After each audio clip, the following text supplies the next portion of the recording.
A government response team is off to Cambodia to engage with officials there to address the string of crimes targeting South Koreans in the country and to bring back Korean nationals who may be associated with the incidents. The South Korean government has designated all 21 remaining districts in Seoul as speculative zones and laid out tighter lending rules in its latest efforts to curb heated housing prices in the capital region. South Korea's economic chiefs are heading to the U.S. in force for trade talks with the U.S. and what could include details for finalizing Seoul's $350 billion investment in Washington. A joint response team organized by the South Korean government had just departed for Cambodia to deal with crimes involving Korean nationals there and to bring back detained Koreans. For more details, we connect with our An Sung-jin. Sung-jin, could you first tell us about the joint response team that had just departed today? Right, Tommy. So the joint response team dispatched by the South Korean government to Cambodia on Wednesday comes amid rising cases of kidnapping, detention, and employment scams of Korean nationals in recent months. The team led by the Second Vice Minister of Foreign Affairs Kim Jin-ah involves relevant ministries including the National Police Agency, Justice Ministry, and National Intelligence Service, and is expected to be discussing the swift repatriation of detained Korean nationals in Cambodia. Starting from tomorrow, we will be visiting the Cambodian Foreign Ministry, Interior Ministry, and Online Scam Response Committee. And by engaging with high-level officials, we seek to discuss more specific and proactive solutions to this situation. Now, this comes after a task force was convened this week as these crime incidents involving Korean nationals have been on the rise in Cambodia, right? Exactly. The number of reported cases of detention and people going missing has surged from 1 in 2022 to 220 cases last year and soared to 330 from just January to August this year. And as crimes targeting Korean nationals in Cambodia have been surging, a task force to respond to these incidents was established earlier this week and includes representatives from relevant ministries including the Foreign Ministry, Justice Ministry, and National Police Agency. The task force team is to evaluate the local situation and discuss specific measures for those who have been victims of employment scams or detention. A joint Korea-Cambodia task force on scam crimes has been launched.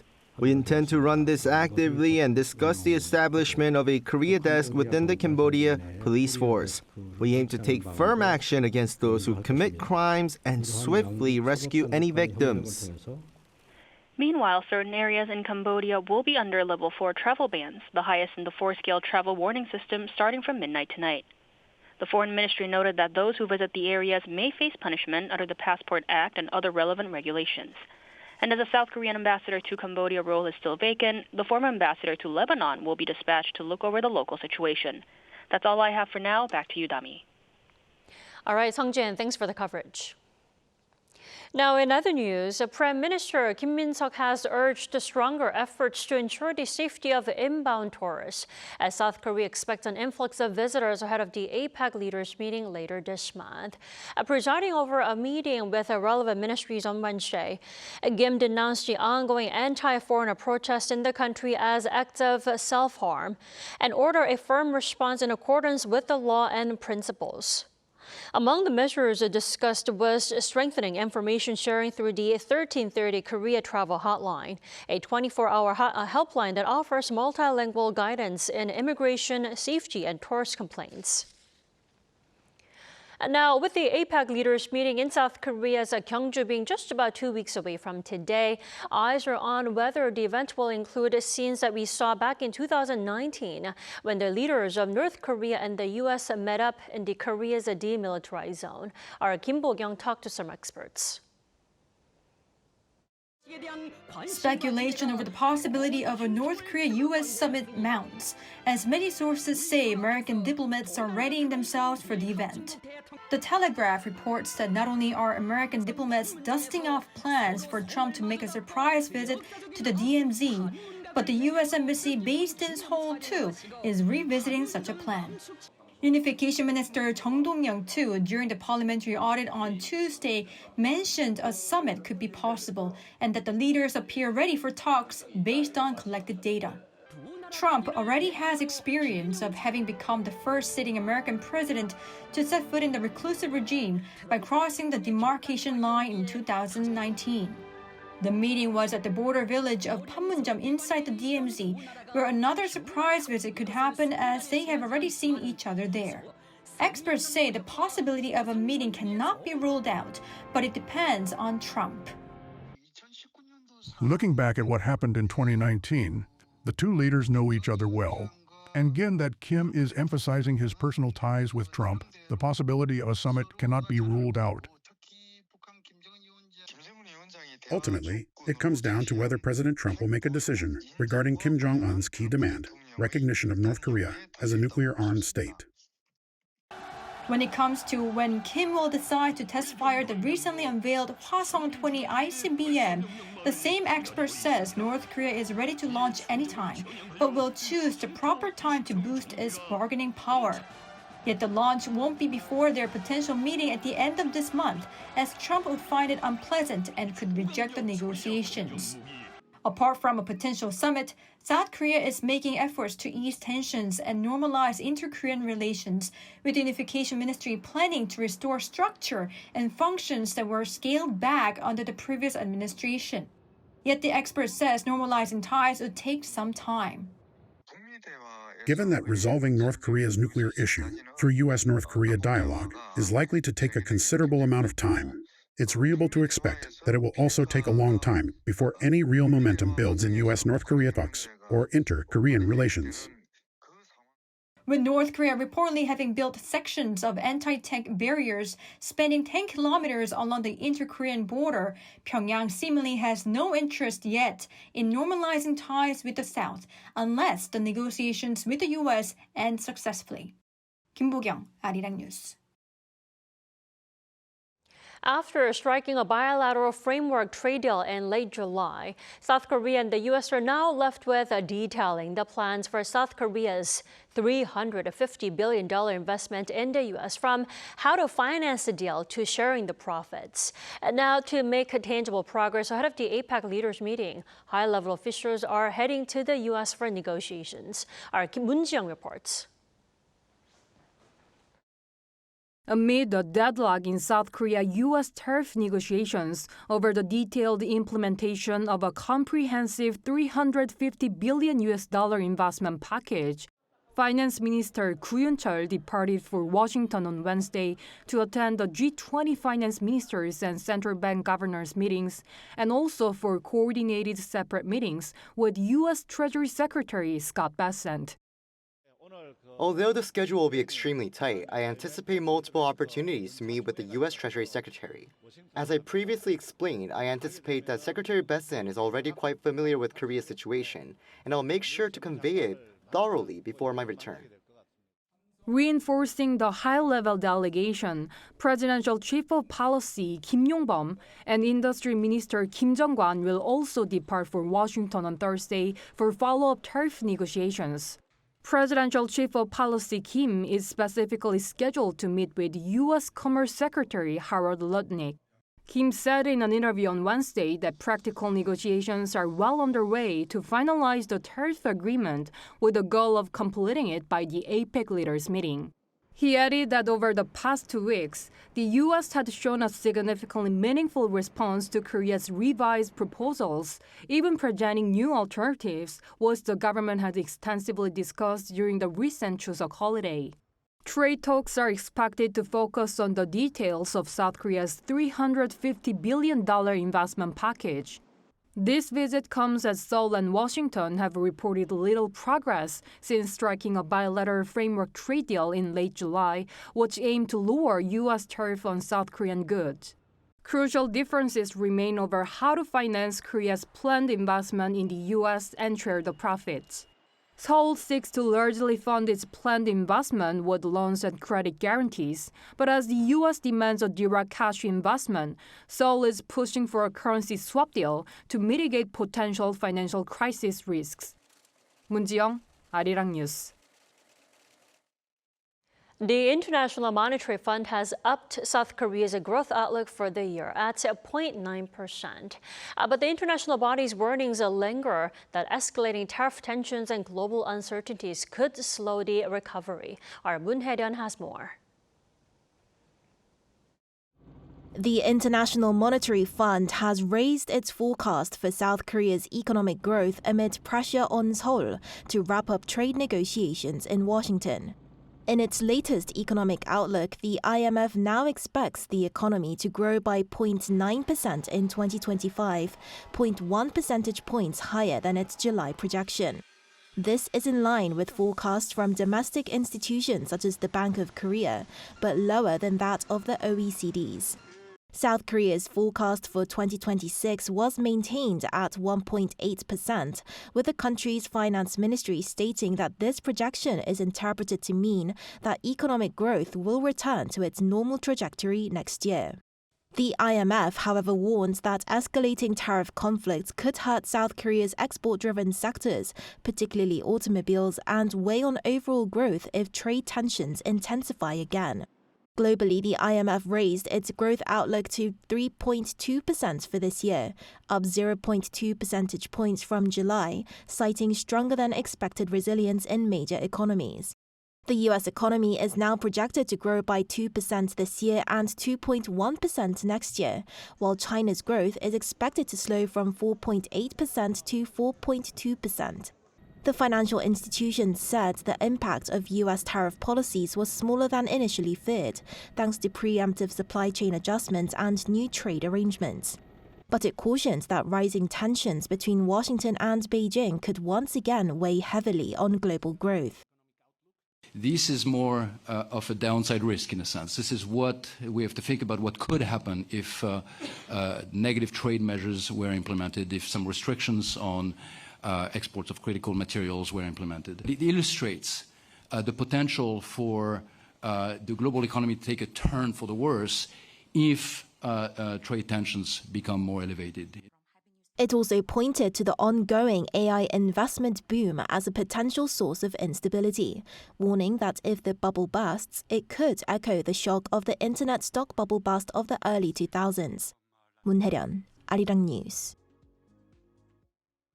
South Korea's benchmark KOSPI has once again renewed its all-time intraday high while also setting a new closing record. The KOSPI closed Wednesday's session at 3,657.28, up 95.47 points or 2.68% from the previous trading day. This marks a new record for the index's closing price. At one point, the KOSPI hit an intraday high of 3,659.91. The rally was led by surges among top market cap stocks, especially the main chip makers. Samsung Electronics and SK Hynix successfully rebounded, climbing 3.71% and 2.67% respectively. Samsung Electronics finished the session at 95,000 won, setting a new record for its closing price. For the sixth consecutive year, Samsung Electronics is ranked fifth globally with a brand value of $90.5 billion. This is according to global brand consulting firm Interbrand's Best Brand Report for 2025 released on Wednesday, listing the top 100 brands across the globe. Although Samsung's value decreased from the previous year, it's the only Asian company to remain in the top 5 since 2020. The report also credited Samsung's focus on artificial intelligence across all its products as a key factor.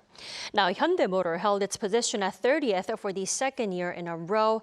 The automaker has seen its brand value increase for 16 consecutive years.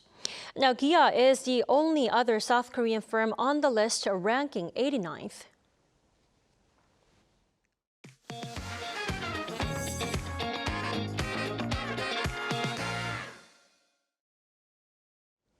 Today, on Wednesday, a third set of housing market stabilization measures under the Lee Jae-myung administration was announced to stabilize the overheating market, focusing on Seoul and its surrounding regions. For more on the policies, we have our economics correspondent Park Jun-an here in the studio to walk us through the new housing regulations that will take effect tomorrow. Good evening, Jun-an. Great to be back, Tommy. So, Jun-an, let's start with the third round of expansion on the regulated zones and walk us through the reason behind the third round. That's right, Tommy. So as you just mentioned, the government with related agencies announced the third housing market plan after introducing loan restrictions in June and a housing supply plan in September. And starting Thursday, which is tomorrow, all 25 Seoul districts and 12 regions in Gyeonggi-do province where investment is actively concentrated are considered the country's regulation zones. The plan was introduced to prioritize residential stability under the principle of managing the real estate market stably by balancing both demand and supply aspects. Let's take a listen to what the Deputy Prime Minister and Minister for Economy and Finance had to say about the reason behind implementing such housing measures. To ensure housing stability, the government will manage the real estate market in a balanced manner, considering both supply and demand, while imposing actual residency requirements for home purchases and strengthening regulations on loans and taxation. Also, these regulated areas are subject to a 2-year mandatory residency requirement to curb purchasing houses only for investment purposes. From October 12th until December 31st of 2026, property deals involving regulated areas will require local approval and proof of genuine residency intent.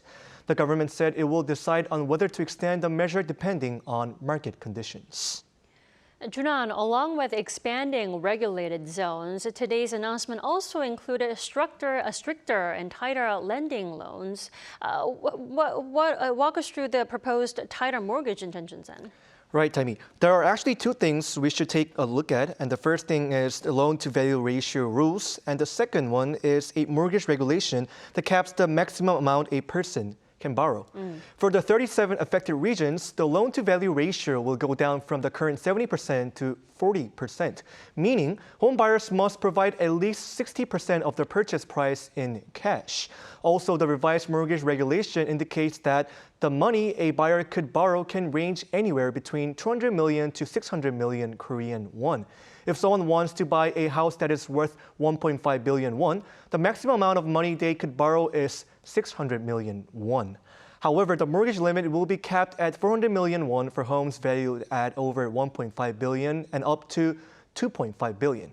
Lastly, the cap will be fixed at 200 million won for those above 2.5 billion.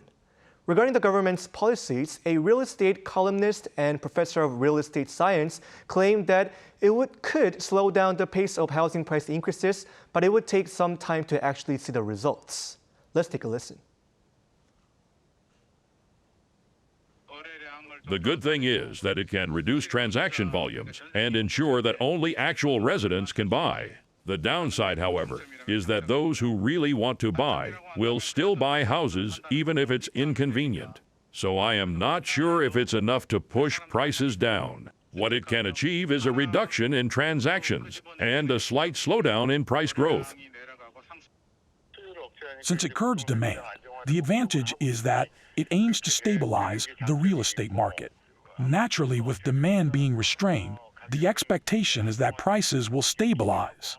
The downside is that similar regulations have been in place continuously, so whether it will have a real effect remains to be seen. So clear pros and cons, but certainly it will take some time to see the results. What additional policy support or measures is the government planning to implement? Right, Taimi. So there were two main things that were proposed. And first is the possibility of real estate taxation. And the second is curbing and monitoring illegal housing-related activities. Regarding real estate taxation, the government presented a general plan to comprehensively consider the impact on the market and tax equity when reviewing specific reform directions, timing, and sequence. The government also stressed that illegal activities regarding housing will be strongly punished. The government will take strong action against illegal and egregious real estate crimes that undermine housing stability for people. To this end, a real estate illegality oversight agency will be established to coordinate and plan investigations across government departments. And it will also directly investigate social issues such as contract fraud and housing price manipulation. Government agencies say they are committed, claiming that now is the golden opportunity to actually stabilize the market before it becomes impossible for ordinary citizens to afford a home. All right, Chuna, thank you for that comprehensive wrap-up tonight. Always a pleasure, Tami.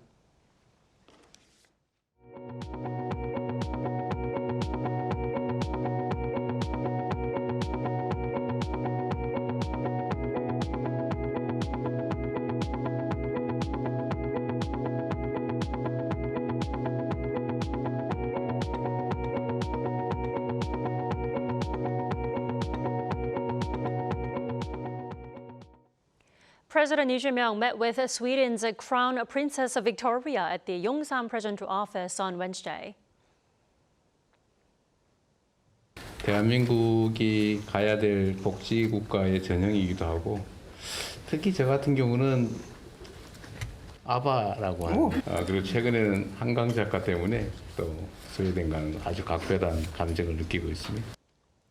Now, according to presidential spokesperson Kang the two discussed ways to expand cooperation in advanced technology, renewable energy, and culture.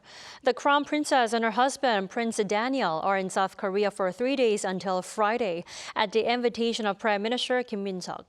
They're scheduled to visit the demilitarized zone, attend the Sweden-Korea Sustainable Partnership Summit with business leaders, and pay tribute to at the Memorial Stone for Sweden's participation in the Korean War in Busan. President Lee Jae-myung has signaled a policy shift to promote the country's gaming industry as part of efforts to elevate South Korea as a global cultural powerhouse. 수출을 먹고 사는 나라는 이런 게임 수출이 진짜 진정한 수출인 것 같아요.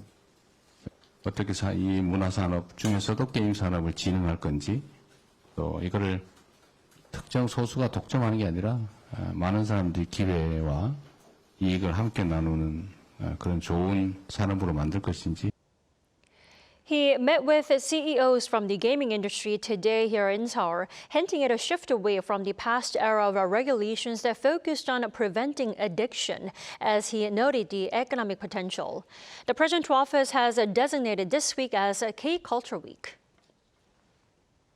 A year after Kang's historic Nobel Prize in Literature, the world's curiosity for Korean stories has only grown. But beyond the words on the page, it's the art of translation that has carried those stories across borders. Our Park Hyo-bin tells us more.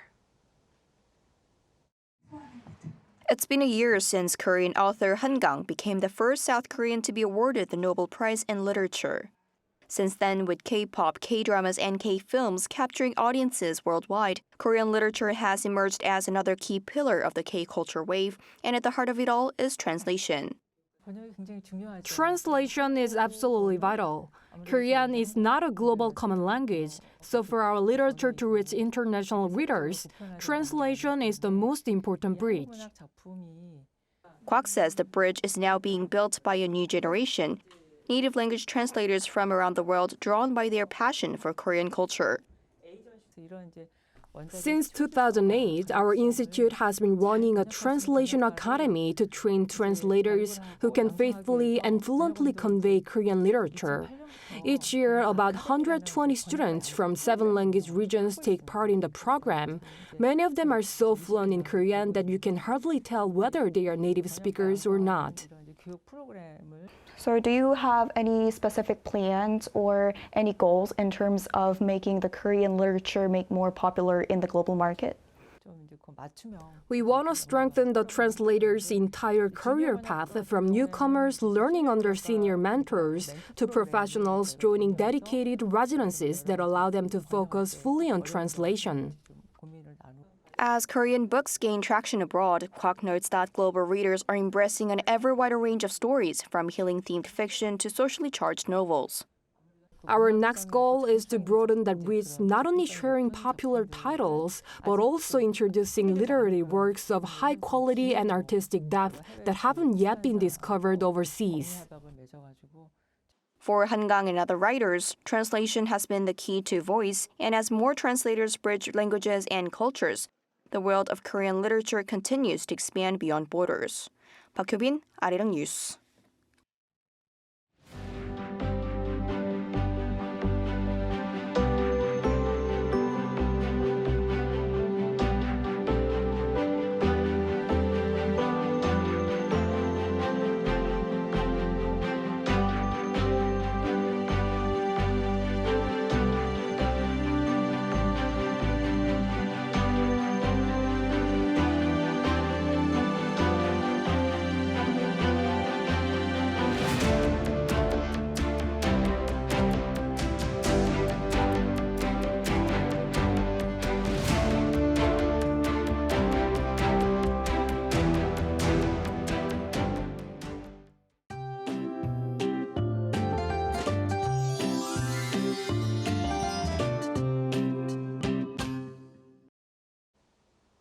Rain clouds are located in parts of the Jeollado provinces, eastern parts of Gangwon-do province, and Jeju areas. Heavy rain warnings and advisories were issued with heavy rain of more than 40 millimeters per hour in Jeju Island. This rain will continue until tomorrow morning. The daytime temperature in Seoul rose to 23 degrees Celsius, a bit higher than yesterday. It will be very similar to today during the day tomorrow in most parts of the country. Tomorrow morning will start cool at 17 degrees in Seoul and Daegu, 20 degrees in Gwangju and Busan. Daily highs will move up to 23 degrees in Seoul and Daejeon, 26 degrees in Jeju. The morning temperature will drop to the single digits after the rain nationwide on Saturday. That's all for Korea. Here are the weather conditions around the world.